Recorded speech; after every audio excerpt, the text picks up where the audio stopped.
Doy la bienvenida a este espacio a Luis Carlos Ugalde, director general de Integralia Consultores. Luis Carlos, ¿cómo estás? Un gusto saludarte. ¡Feliz año! Igualmente, Paco. Muy buenas noches. Muchas gracias. Bueno, arrancamos un año especialmente complicado, difícil. Pandemia, economía, inseguridad, revocación de mandato, reforma eléctrica, elecciones y bueno, por supuesto también esa insistencia de hacer una reforma electoral. En fin, hay muchos temas y ahora Integralia nos presenta un reporte de los 10 riesgos políticos para este año, para el 2022. A ver, de entrada, yo te preguntaría, Luis Carlos, va a ser muy difícil por tiempos llevar y darle una pasada a los 10 temas, pero ¿tienen estos 10 temas tienen algún punto de comunión? Sí, todos estos 10 riesgos que se publican por Integralia este día tienen 3 puntos en común. Ajá. Todos ellos conducen a 3 problemas que son muy graves para el funcionamiento del país, de la democracia y de la economía. Uno es que concentran el poder en el presidente de la República, y la concentración del poder es una muy mala consejera para el funcionamiento de un gobierno. Conduce a la equivocación. La segunda es que estos 10 riesgos generan mucha incertidumbre, porque el gobierno toma decisiones sin base en la ley, porque genera pleitos, hay litigios y hay incertidumbre. Y la tercera es el gran problema de que se genera ineficacia del gobierno. El gobierno funciona mal. Entonces, te voy a dar un ejemplo que se menciona en el tema que estás ahí poniendo sobre el tema de el crimen organizado interfiere activamente en el proceso electoral. El número 3. Sí. Cuando tú tienes que los narcotraficantes amedrentan candidatos, ponen candidatos, amenazan, tergiversan los resultados, meten mano, lo que genera es una gran incertidumbre porque los candidatos y los partidos tienen en ocasiones que ir a pedir permiso al narcotráfico para poder competir. Entonces, la certeza de que el INE cuenta los votos se diluye porque el Estado mexicano está cediendo su función de controlar el territorio y está permitiendo que el crimen organizado penetre en la organización de los comicios. Te doy otro ejemplo que se menciona en este reporte, el tema de la reforma eléctrica. Como el gobierno no tenía los votos para aprobarla el año pasado, se decidieron posponerla para el próximo año. Pero eso significa que durante varios meses el sector empresarial mexicano, los inversionistas, nuestros socios comerciales, tienen una enorme incertidumbre de qué va a pasar con el sector eléctrico. Durante los últimos años ha habido una enorme inversión en plantas de generación de electricidad que hoy quieren ser confiscadas por el gobierno. Lo que ha generado esta incertidumbre es que no hay inversión.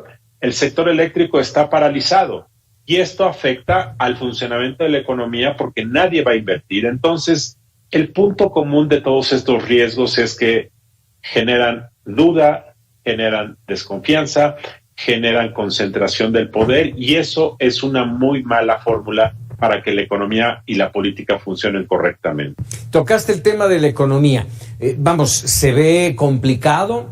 Arrancamos un 2022 con algunos puntos ahí complicadísimos. El salario no alcanza para prácticamente nada. Se ha diluido esos grandes aumentos al salario mínimo por una inflación que cerró 2021 en 7.36%. ¿Cómo ver este año? Es un riesgo.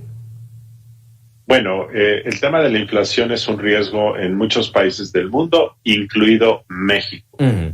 Pero a diferencia de otros países en donde la economía está creciendo rápidamente, en México vamos a tener un año 2022 con un crecimiento mediocre.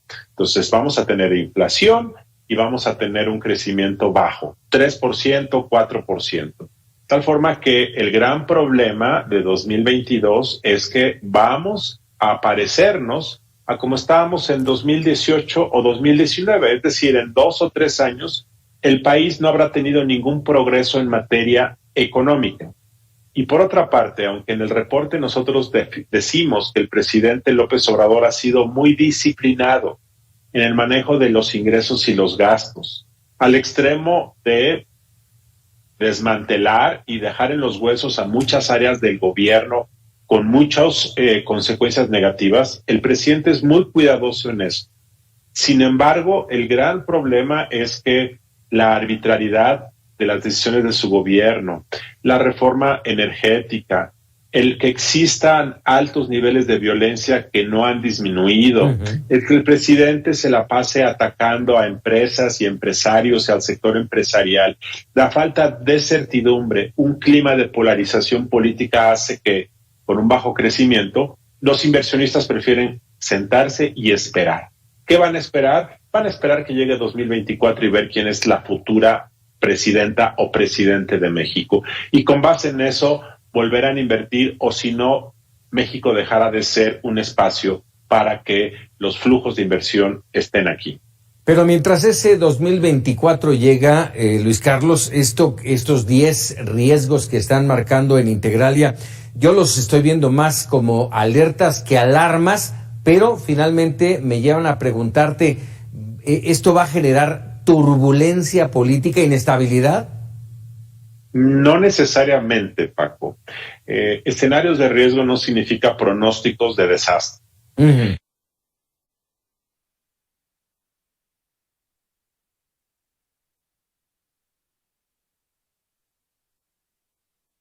Yo creo que el presidente es muy popular y tiene el control político de su gobierno. Y de hecho, uno de los riesgos que aquí señalamos de que Morena va a seguir ganando gubernaturas este año, hace que el control centralizado del gobierno sea aún mayor.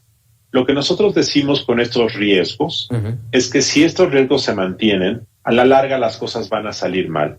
Si el presidente López Obrador persiste en su idea de seguir polarizando a los mexicanos y seguir atacando a las empresas y de seguir fabricando bandos artificiales de los buenos contra los malos, este país va a acabar muy mal en pleitos y con una enorme desconfianza.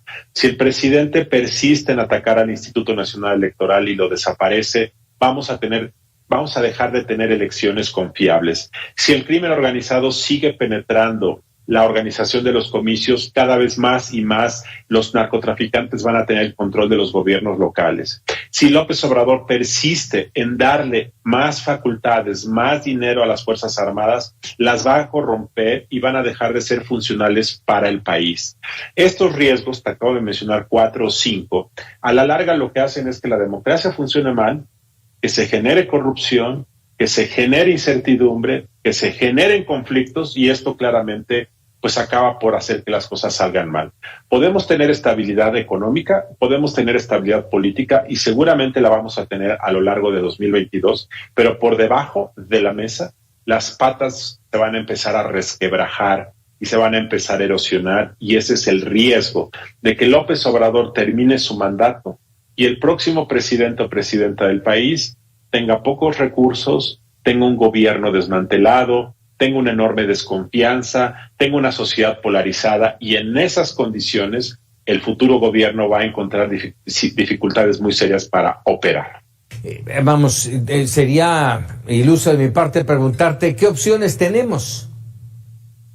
Bueno, las opciones que tenemos en realidad es que la democracia corrige estos problemas que señalamos aquí cuando genera contrapesos. Así como las empresas tienen un comité de administración y un consejo que vigila a la dirección general que haga bien las cosas, los gobiernos requieren vigilancia. El gran problema que estamos viviendo desde 2018 es que López Obrador, por su estilo personalista y la forma como ganó tan abrumadoramente, lo que están haciendo es recrear un modelo anacrónico del siglo XX cuando el PRI era hegemónico. Entonces es como si hubiéramos traído los años 70 al siglo XXI.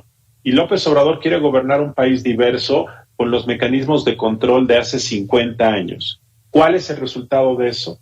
Pues que el país, eventualmente el gobierno se va a equivocar, que eventualmente el gobierno va a generar cuellos de botella, que va a generar mucha desconfianza. ¿Qué debemos hacer? Exigirle al Congreso que haga bien su trabajo, que los medios de comunicación no se dejen amedrentar por la política de acusación y de golpeteo que ejerce el gobierno y el partido político Morena, que la sociedad civil organizada siga dando sus puntos de vista, que no nos dejemos enganchar por esta idea de que son los conservadores o el pueblo bueno que López Obrador nos hace creer todos los días. En fin, esas son las cosas que se pueden hacer, y el sector empresarial debe exigir que el gobierno haga bien las cosas. En los estados del país, los medios de comunicación deben exigir que su gobernador o su alcalde cumpla con sus funciones. Y bueno, esto es lo que se debe hacer, Paco. Luis Carlos Ugalde, como siempre, agradecido de que nos regales este reporte, en este caso este reporte de los 10 riesgos políticos para el 2022. Ya seguiremos platicando, por supuesto. Luis, muchas gracias. Muy buenas noches, Paco. Muy buenas noches, Luis Carlos Ugalde, director general de Integralia Consultores. Hacemos una pausa y regresamos con la historia del mundo.